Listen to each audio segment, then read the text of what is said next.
Hello. Bhagat ji सच्चाई सच्चाई बहन जी। भगत जी एक शंका की हुई है 2-3 दिन पहले ही। बताओ जी आप ये भी 4 तारीख में वो आपने शंका समाधान करा था ना गुरु जी का, कोई कबीर के रूप में वो अलग है वो अलग है। तो हमने जहाँ दरबार लगा रखा है हमारे पास दो तस्वीर तो वैसी है। अच्छा। जैसे कबीर जी के और गुरु जी की एक साथ है ना वो इकट्ठी, और एक वैसी है जैसे गुरु जी के 5वें हैं गुरु जी के। तो ये ठीक है दरबार में? देखो बहन जी, बात ऐसी है, हमने गुरु और गोविंद यानी जो फोटो हम देखते हैं दाढ़ी मूछ वाली, हाँ, और जो फोटो हम अपने गुरु जी की देख रहे हैं, हाँ, हमने दोनों को एक ही मानना है। अगर हम दोनों को हम अलग अलग मानेंगे तो दिक्कत है। अगर हमने उनको एक मान लिया कि ये वही कबीर परमात्मा है जो 650 साल पहले आया था, तो उसके बाद अगर हमने एक मान लिया और गुरु जी को ही यदि हमने कबीर परमात्मा मान लिया, तो दूसरी फोटो को रखने का कोई मतलब ही नहीं हमारे घर में। और फिर भी मान लो अगर किसी मजबूरीवश रखी है, हम उसको नहीं ऐसे वो कर सकते कहीं पे, तो कोई बात नहीं, वो रखी रहेगी। हमारे भाव नहीं होने चाहिए उसमें, फोटो में हमारे भाव केवल अपने गुरुदेव में होने चाहिए। मैं अपनी बताऊंगी अब। वो भाई पवन भगत जी, जब मैं हिसार गई थी तारीख पे 2 बार गई थी मैं, है ना। तो मतलब मेरे टाइम तो याद ना, मतलब हो गया होगा 2.5-3 साल तो पहले ही काफी, जब तो मैंने अपने बच्चों की शादी भी ना कर दी शायद। तो जेल नंबर 2 के सामने एक कबीर जी का बहुत बड़ा वो आश्रम से बनाया हुआ है, चिनाई चल रही थी। अच्छा। तो कबीर जी की बहुत बड़ी छत पर ना एक तस्वीर लगा रखी थी। तो हमने देखे भाई के सोचे भाई, हमने गुरु जी का जब तक मेरे को इतना सत्संग भी ना सुनने मिला था, सच बात तो ये है। मैंने बस वो भक्ति सौदागर पढ़ी थी और ये टीवी पर सत्संग सुना था ना, उन्हीं ने शुरू कर मैं नाम लेने चली गई थी। तो वो देखे तो हमने देखी भाई कबीर जी के यो है, तो ये कबीर जी का बनवा रहा है ये संग भगत लोग। तो हम उसके अंदर चले गए, देखा तो क्या वहाँ पर चिनाई भी चल रही थी और एक बड़ा सा हॉल में फिर दूसरी भी ऐसी तस्वीर रख रखी थी। तो उन्हें कह रहे थे भाई प्रणाम करो, ऐसे 2-3 बंदे भी थे वहाँ।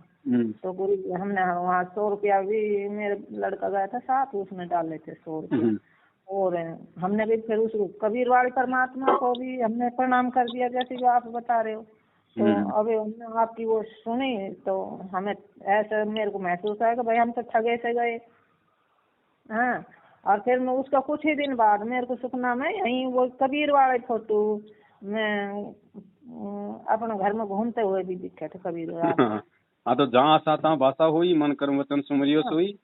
और फिर जैसे हमने कमरा में तो ये लगा रखा दरबार, और बरामदा में जैसे बड़े से गद्दी से बिछा कर गद्दा वद्दा से सफेद कपड़ा पे उस पर भी बैठे हैं, और भैया ऐसे सत्संग से कर रहे हैं। तो ऐसे और मेरी ये माला है, हम जब स्मरण करते हुए मैं खाट का पाया पे टाक दूँ, है ना, जब नींद आने लगे। तो ऐसे तो कह रहे तुम्हारी माला तो पाया पे नहीं टकी रहे, और तुम के भक्ति करो, ऐसे वैसे मतलब मेरे को ध्यान दूँ।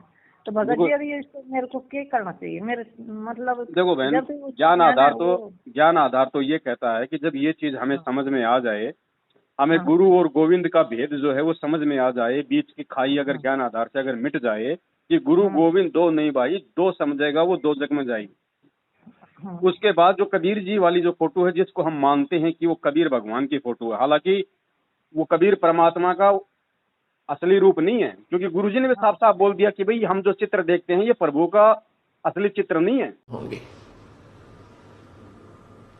पुण्यात्माओं, अब तो ये दास बैठा है, यदि यहाँ परमात्मा इसी मानव शरीर तो है ही उनका, क्योंकि बनारस में 120 वर्ष रहे, और अब भी वो आ जाते।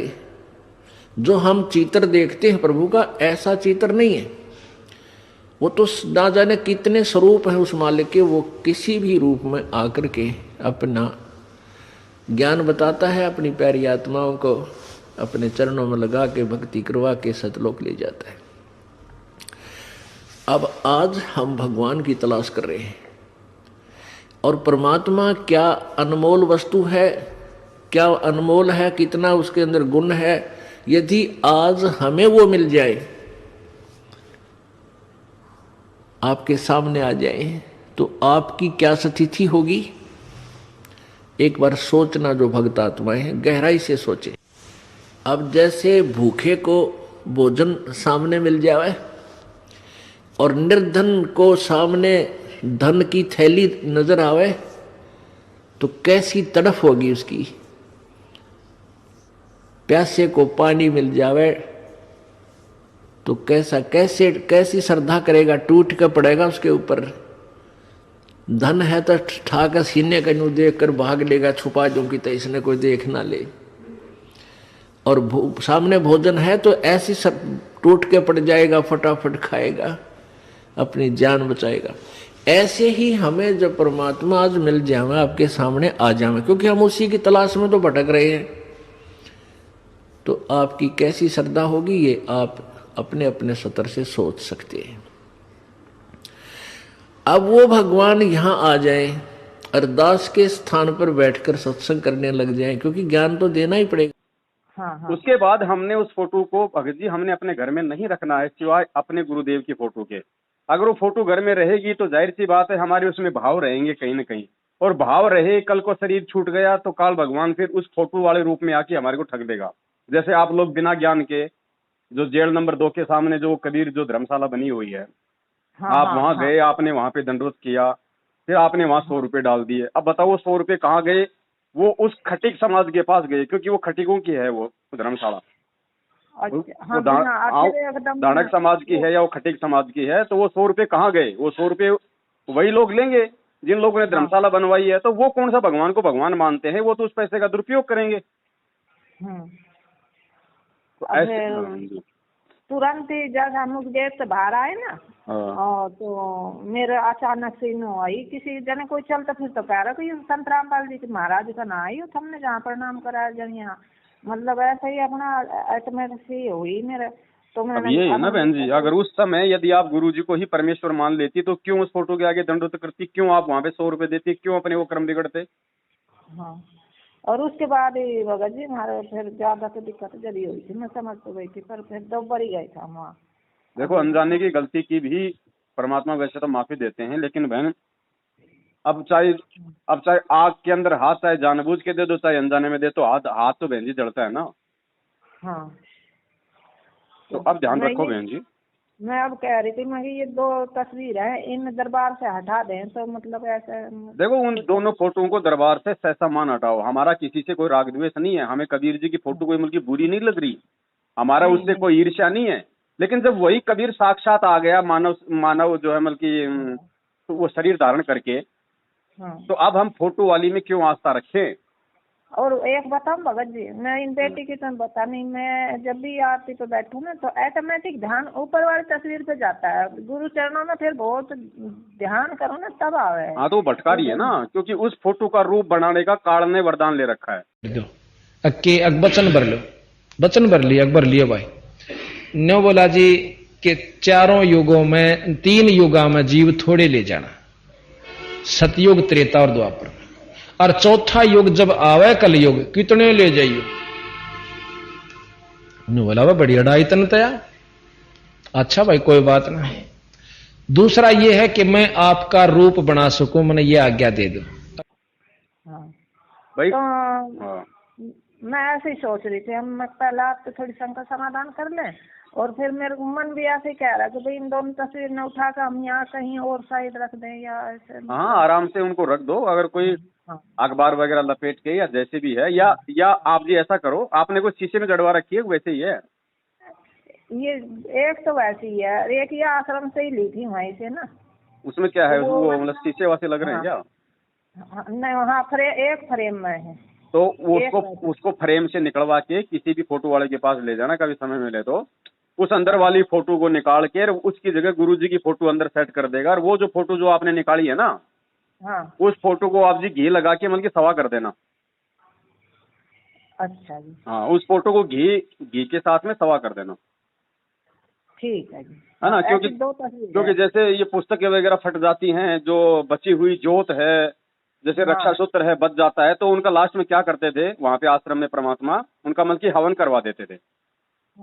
हाँ तो जो घी है ना, घी डाल के उस चीज को आप हवन कर देना उनको, क्योंकि हमने बहन जी केवल अपने गुरुदेव में आस्था रखनी है, संपूर्ण तरीके से उन्हीं के प्रति समर्पित रहना है। तो हमें दाढ़ी मूंछ वाली फोटो से कोई लेना देना नहीं है। जब ये ज्ञान हो जाए, आज से पहले तो हम भी लगे रहे थे, हम भी मान ही रहे थे उनको भगवान, लेकिन जब अब मालूम पड़ा कि भगवान तो हमारे गुरुदेव हैं जो साक्षात आए हुए हैं, तो फोटो से हमारे को क्या लेना। ठीक है भगत जी। वैसे यार मेरे को इतना सत्संग सुनने ना मिला था, क्योंकि ये साधना चैनल पे ना वो हर 3 महीने बाद वो ही नया शुरू कर दे। ऐसा 1 साल में इन्होंने वो बना रखा, मतलब जो 3 महीने सत्संग चला, फिर वो अगले 3 महीने में फिर वही चलेगा, फिर वो। तो ये पूरा जो अब आप ज्ञान समझा रही है, हमने कभी सुनने भी ना मिला था मेरे को। तो कोई बात नहीं, अब परमात्मा की दया हो रही है, जागो तभी सवेरा, अब समझ में आ गई तो अब भी अच्छा है हमारे लिए। तो हाँ, तो बस मैं कई दिन से ऐसे ही, फिर एक दिन मैंने बहुत आरती करके परमात्मा से प्रार्थना लगाई, तो भगवान 2 दिन हो गए दर्शन ही ना हो रहा, ये गलती हो रही के ना। तो सोती सोती को नहीं एकदम इतना तेज प्रकाश हुआ, मतलब रोजाई ना फिर दिखाई दियो। अब कल तक आपको सत्संग सुनो तो वो और भी ज्यादा दिमाग में वो आई, वो ही प्रकाश। तो इसको भ्रम को ही है वैसे इतना गुरु भाई, जब गुरुजी साक्षात हैं और गुरुजी ने बता दिया कि भी परमात्मा सहशरीर है या परमात्मा प्रकाश में है, तो परमात्मा उस आग के गोले में दर्शन क्यों देंगे। गुरुजी तो अपने रूप में दर्शन देंगे ना, जैसे लाखों भक्तों को दे रहे हैं। तो ये काल जो है ये भ्रम पैदा करेगा हमारे अंदर। और बस ऐसे ही रहा दिल, मतलब खाली खाली सा एकदम ऐसा लगा, कुछ भी जाना दिल में है ही ना कोई।